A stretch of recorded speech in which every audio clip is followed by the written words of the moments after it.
In the dead of winter, Russian fishermen would stop on the frozen river and listen. Sometimes the ice answered. A crack, a knock from below, slow bubbles rising under the frozen surface. Something large, turning over in its sleep. The men did not run. They knelt, poured vodka into a crack, and quietly apologized for disturbing him.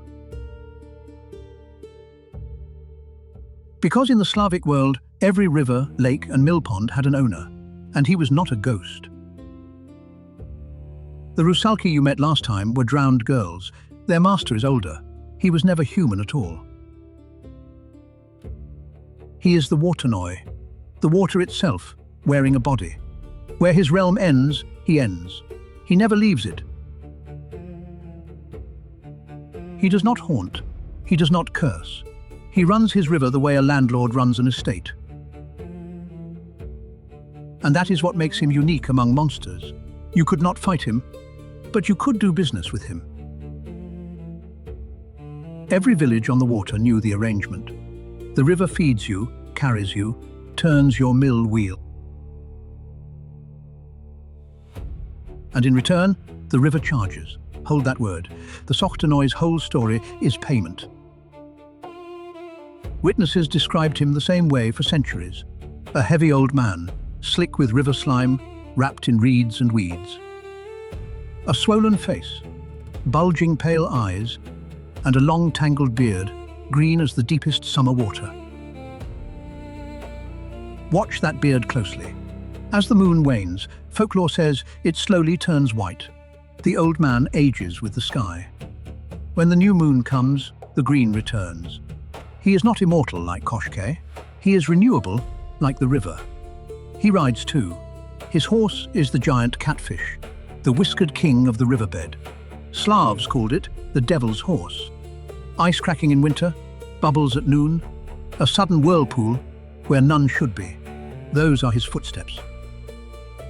He almost never leaves the water. On land, he is slow and weak. In his river, he is absolute. Each vodyanoy holds one domain. This pond, this bend, this mill pond, the banks are his borders. And of all the places in his kingdom, he chose to live beside the strangest one, the watermill. Which makes no sense at all, because if there was one thing the vodyanoy hated, it was mills. A mill dams the current. It chains his river to a wheel and makes the water work for men. Angry vodyanoy tore dams apart, flooded valleys, washed whole mills off their foundations, and yet he stayed beside them. Why? Because the mill was where the payments were made, and the miller was his business partner. The old chronicles are blunt. When a new mill was built, something had to go under the threshold.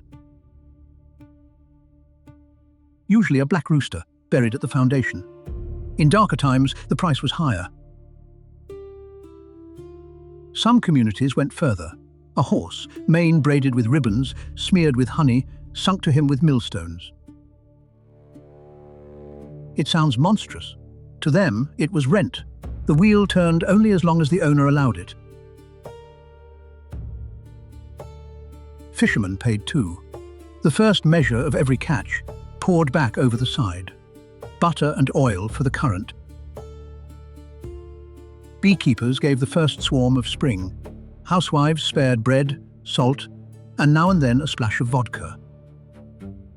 In exchange, the vodyanoy herded fish into nets, guarded the ford, and kept the wheel turning through the season.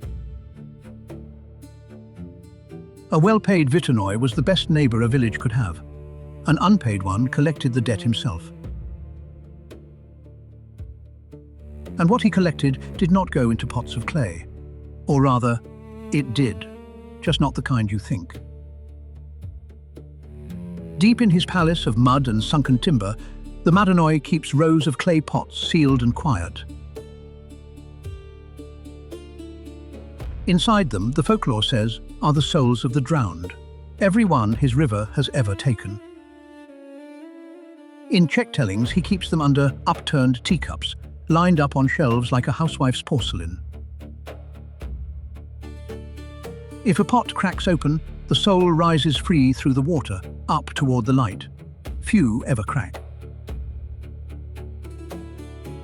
The drowned serve him meanwhile. One tale tells of a servant girl whose sweepings turned to gold dust. His daughters, some traditions say, you have already met, the Rusalki, singing on the banks of his river. In 1853, the Czech poet Erben gave him his darkest story, a ballad called Vodnik. A footbridge snaps, a miller's daughter falls. Beneath the water, a green groom is already waiting with a ring. She becomes his wife and a mother and begs one visit home. He grants it against a deadline. She stays past sunset. What the Vodnik leaves at her mother's door that night made the ballad infamous. It still is. Now step back and ask the question this series always asks. Why did people need him to exist? Look at where they lived. Rivers were the roads, the wells, the laundries, the fisheries, and the graves. Drowning was everyday death. Bathers, fishermen, apprentices, drunk men crossing the spring ice. And the mill itself was dangerous industry. Deep water, crushing wheels, and the family living right on top of it. The vodyanoy gave all that randomness a face, and better, he gave it terms that could be met. You cannot negotiate with a current, but you can bury a rooster, pour the butter, return the first fish. Koshke was the fear of death. The rusalka was grief. The vodyanoy is something wiser. He is respect. He is the oldest ecology lesson in Europe, dressed in reeds. Take from the water and pay it back. Villages that kept the contract, the stories promise, had full nets and turning wheels. The others fed the pots. The old faith fell, the offering stopped. But this particular water spirit found a very loud second life. In 1896, Dvořák turned Erben's ballad into music, the Water Goblin, built on 3 repeated knocking notes. 5 years later, he returned to the water for his opera Rusalka, the heroine's father, the old Vodnik himself. That makes 3 videos of ours in a row now, ending on the same stage. The Slavic water runs deep. In Czech lands, the Vodnik never left. A national fairy tale icon, green coat, pipe, ribbons dripping from his hat. Gamers know his name too. The Witcher borrowed it for its own creatures of the deep. But the truest monument is quieter. Stand by any old mill pond at dusk and watch the surface. The wheel is gone, the offerings are forgotten. The stillness underneath, somehow, still feels like it is waiting for rent. The water has a master, so does the forest. Next time, the Leshy, the Lord who owns every tree around you.